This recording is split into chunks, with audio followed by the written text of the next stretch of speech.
Hello and welcome to K News. This is Hardik Trivedi. Let's have a look on what is happening in India and in the world. The temporary suspension of foreign work visas is expected to free up to 5,25,000 jobs in the US. Senior officials said after President Donald Trump issued a proclamation to ban until the end of the year popular non-immigrant visas, including H-1B and L-1, which benefit Indian IT professionals. The sum of total of what these actions will do in terms of freeing up jobs over the course of the rest of 2020 is about 5,25,000 jobs, a senior administration official told reporters during a conference call on Monday.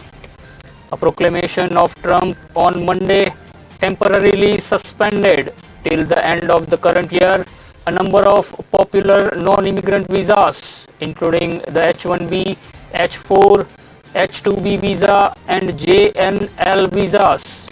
While maintaining the integrity of the asylum system, the president has closed a bunch of those loopholes, which in addition to cleaning up the asylum system, will also free up more jobs for Americans. That is done by regulation, however, not by the executive order. Trump, in his lengthy proclamation, has directed the Department of Homeland Security to eliminate work permits of those who have final orders of removal or commit crimes in the United States are deportable. The category alone is in excess of 50,000 jobs a year that will be opened up for Americans, the official said, noting that Trump is extending the pause on new immigrant visas through the end of the year to ensure that the US continues putting American workers first during the ongoing coronavirus recovery. The White House said the president is building on his measure with an additional pause on several job-related non-immigrant visas, preserving jobs for American citizens.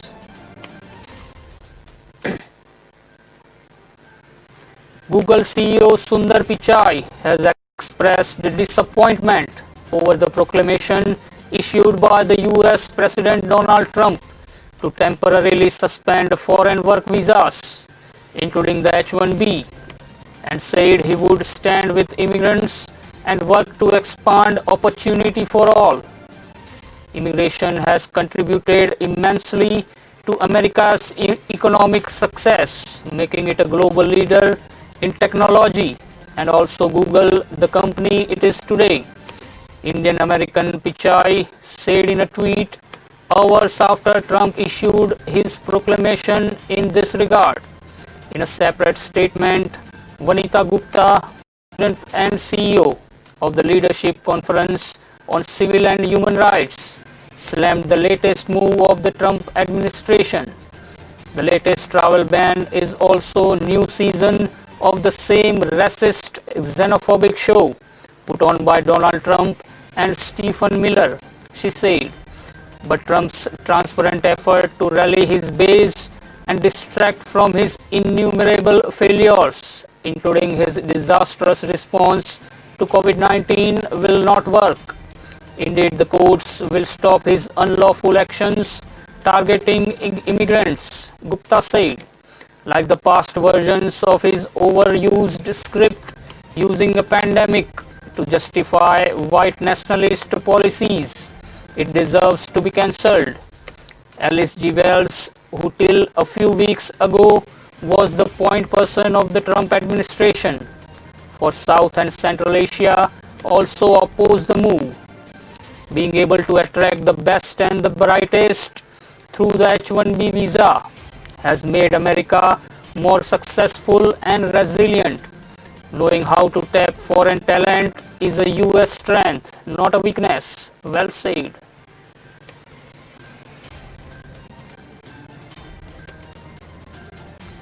A Bailey Bridge in Uttarakhand district, nearly 50 kilometers from the Sino-India border, collapsed when a truck carrying a JCB machine was crossing it, an official said on Tuesday. The truck driver and the JCB machine operator were injured as the 40 feet long bridge, built in 2009, crashed on Monday under the combined weight of the truck and the JCB machine. SDM of Monchiari A.K. Shukla said. The weight-bearing capacity of the bridge was 18 ton, while the combined weight of the JCB machine and truck was 26 tons. The SDM said the truck driver and the JCB machine operator have been admitted to a hospital in Munchiari.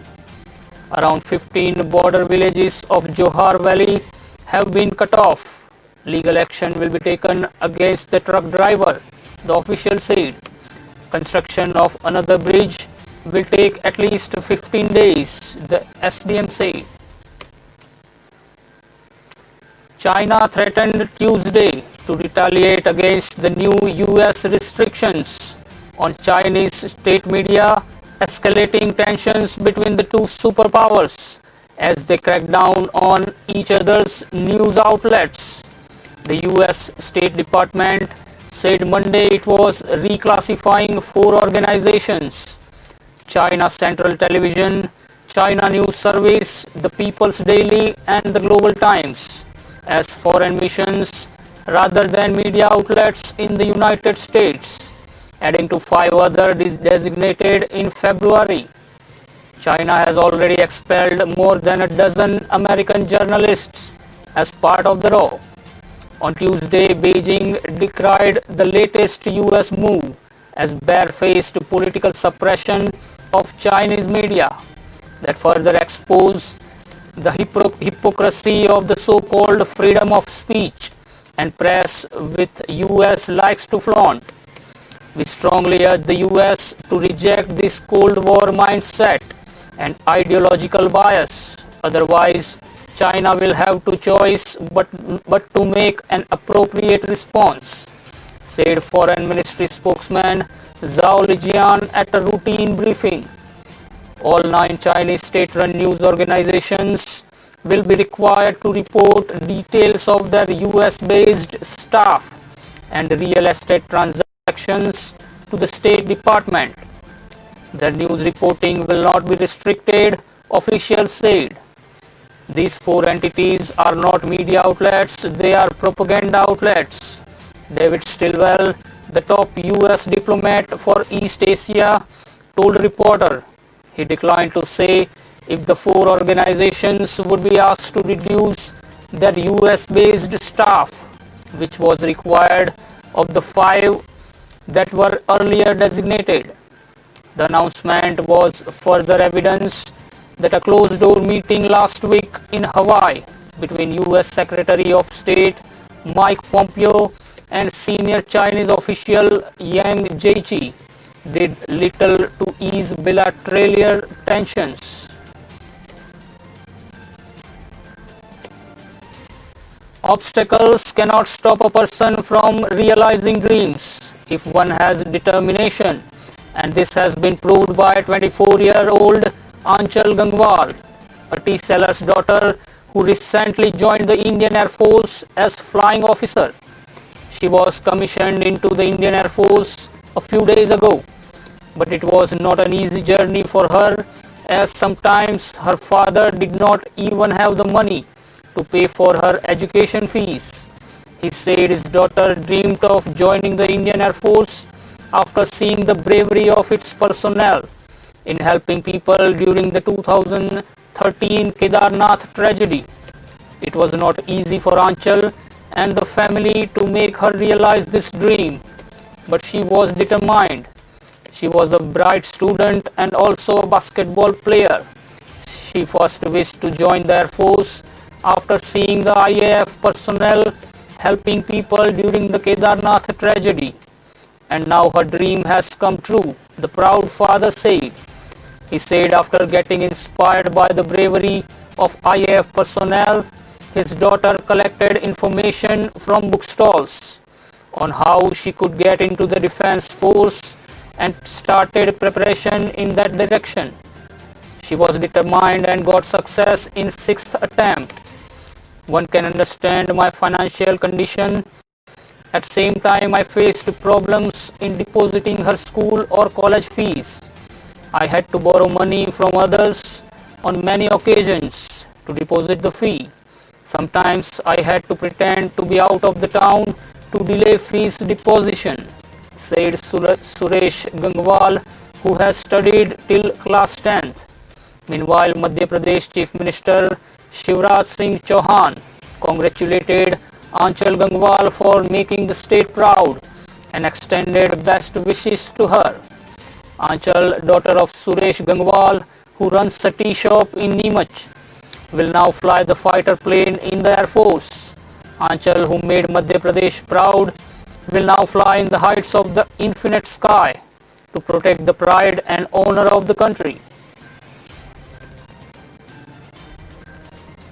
The current crisis of the country faces, including the one along the border with China, is attributed to the mismanagement of the BJP-led NDA government and the wrong policies pursued by it. Congress Chief Sonia Gandhi said today at a meeting of the party's top decision-making body, India has been hit by a terrible economic crisis, a pandemic of huge proportions, and now by a full-blown crisis on the borders with China. The cumulative effect is widespread misery, fear and danger to the security and territorial integrity of the country. Sonia Gandhi said in her opening remarks at the Congress Working Committee meeting. The Congress and other opposition parties have been questioning the government on the deadly face-off with China in the Galwan Valley area. There is a growing feeling among the people that the government has gravely mishandled the situation. The future is yet to unfold, but we hope that mature diplomacy and decisive leadership will inform the government's action in protecting our territorial integrity, Sonia Gandhi said. Mrs. Gandhi was among those who attended the all-party meeting called by Prime Minister Narendra Modi last Friday to discuss the India-China clash at Ladakh, in which 20 Indian soldiers were killed in the line of duty and 76 were injured. It's time for a short break. We'll join you in a short while.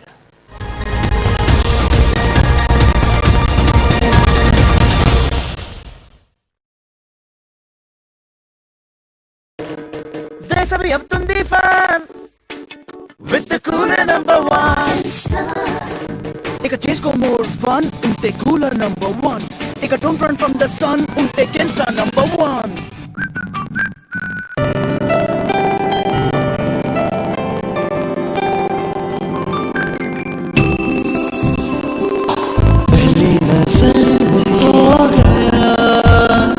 Deewana Deewana Deewana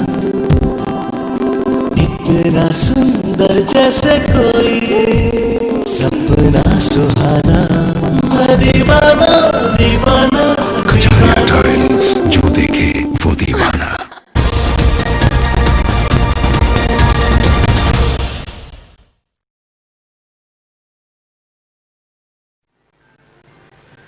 Welcome back to K News and thank you for watching. Let's continue the streak of news. Instead of sealing a few areas, the entire state capital should be shut down for 20 days. In view of the rising COVID-19 cases, former Karnataka Chief Minister H.D. Kumaraswamy said on Tuesday.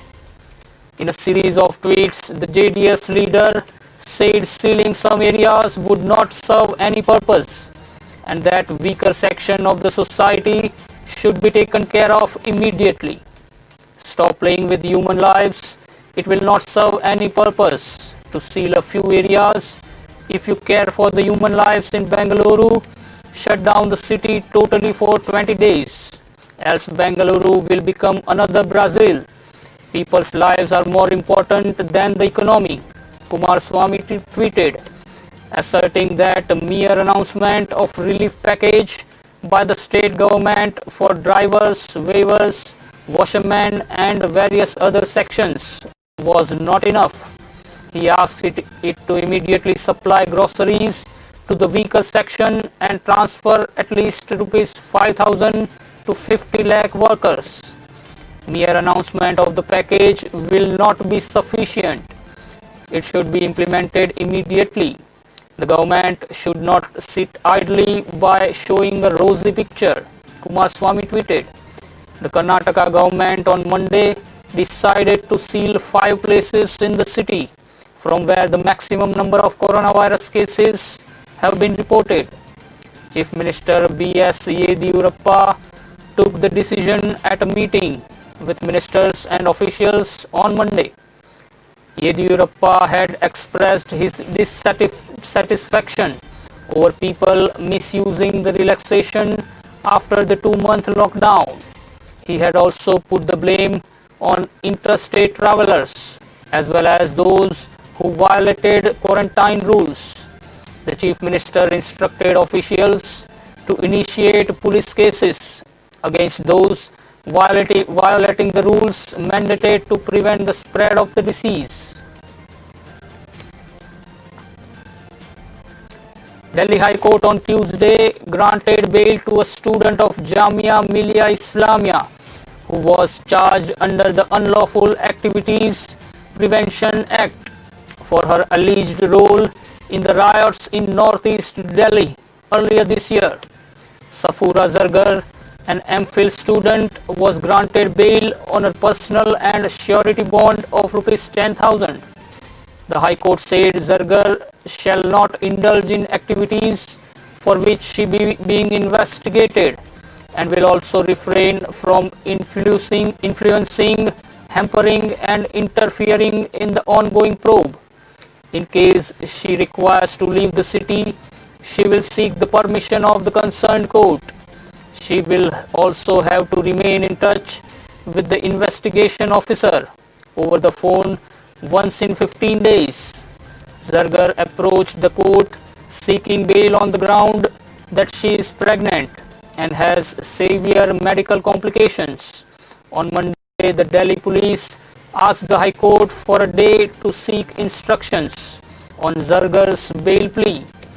Justice Rajiv Shakdir, hearing the case through video conference, allowed this after Zargar's counsel said she has no objection to it. The police claimed in the court that Zargar is not entitled to bail on the grounds of pregnancy, as the law does not make any distinction in this regard.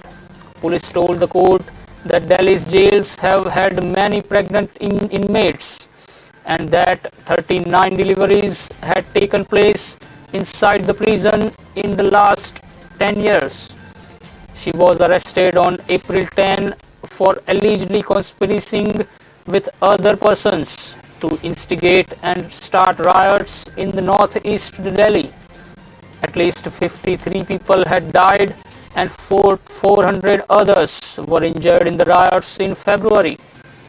Zargar earlier told the court she was only part of the protest and denied the police allegations. The Bombay High Court last week refused to stay the Reserve Bank of India's decision to cancel the license of the troubled CKP Cooperative Bank Limited.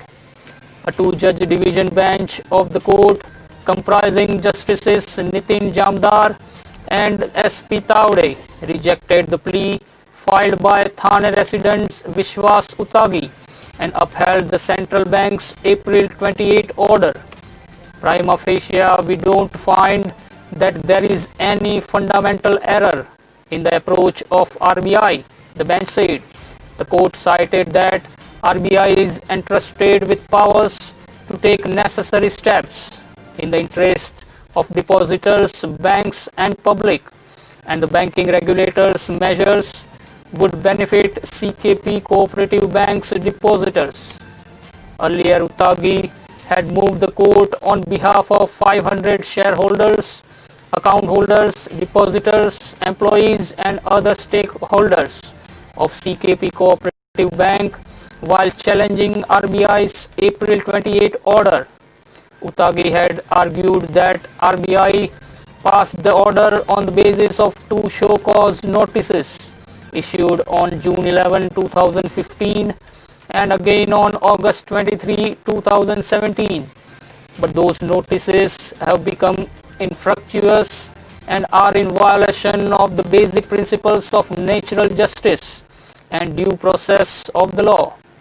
The petitioner contended the RBI order was an attempt to cover up the failures of the members of the Board of Administrators who were nominated by Maharashtra government to run the CKP Cooperative Bank from May 31, 2012. He also alleged that RBI overlooked the interests of the bank's depositors and other stakeholders while passing its order. However, the bench observed that the audits conducted by the RBI revealed several irregularities and the bank was in poor financial health, prompting the banking regulator to issue the first show cause notice on June 11, 2015. Through CKP Cooperative Bank submitted these action plans in July 2016 and then again in November 2016. Its financial woes were far from over. RBI authorities carried out an inspection in March 2019, which showed further worsening of its financial health, and that led to the issuance of the April 28 order seeking the termination of its license, which the HC upheld.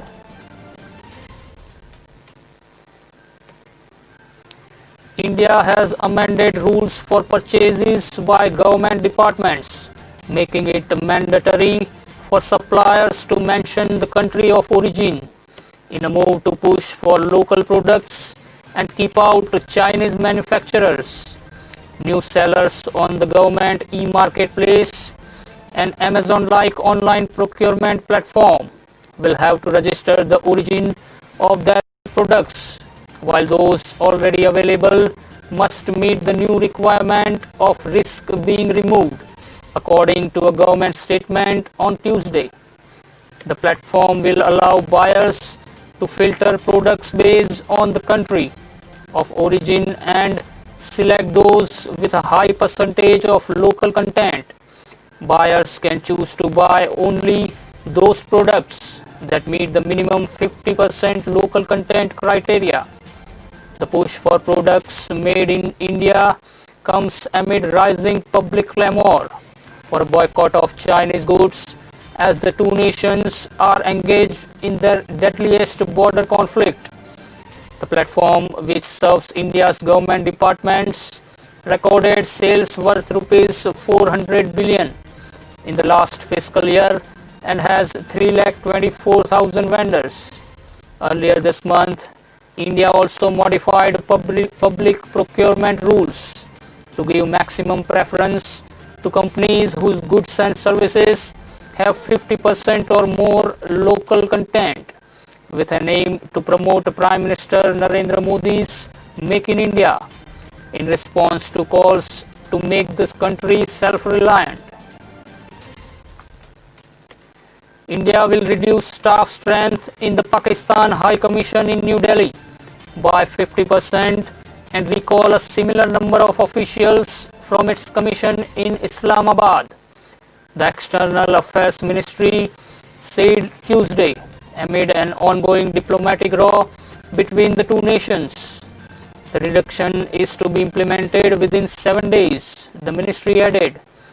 The ministry said Pakistan's charge d'affaires had been summoned this morning and was told that India had repeatedly expressed concerns about Pakistani officials in acts of espionage and maintaining dealings with terrorist organizations. The behavior of Pakistan is not in conformity with the Vienna Convention and bilateral agreements on treatment of diplomatic and consular officials. On the contrary, it is an intrinsic element of a larger policy of supporting cross-border violence and terrorism, the government said. The recent abduction of gunpoint of two Indian officials and their severe ill treatment underlines the extent to which Pakistan has gone in that direction. Last week, two Indian High Commission staffers reported missing in Islamabad since 8 am were found late that night after a strong complaint from New Delhi. Government sources said the two, who were drivers and suffered injuries, had been in the custody of ISI. Pakistan said they've been involved in a road accident and shared a FIR filed by the police to back their statement. Officials who returned to India on June 22, 2020 have provided graphic details of the barbaric treatment that they experienced at the hands of Pakistani agencies, the government said today in reference to that incident. Earlier this month, the External Affairs Ministry said two officials of the Pakistan High Commission in Delhi were caught for carrying out espionage activities. Sources said the two, identified as Abid Hussain and Tahir Khan, worked in the visa section and used the fake identity papers to move around. They were declared persona non grata and ordered to leave India within 24 hours. Ties between India and Pakistan have been severely strained over the past few years and have worsened with recent incidents of firing at the border and terror strikes in Kashmir. That's all for now. Keep watching K News. This is Hardik Trivedi taking your leave. Be alert, be positive, be safe.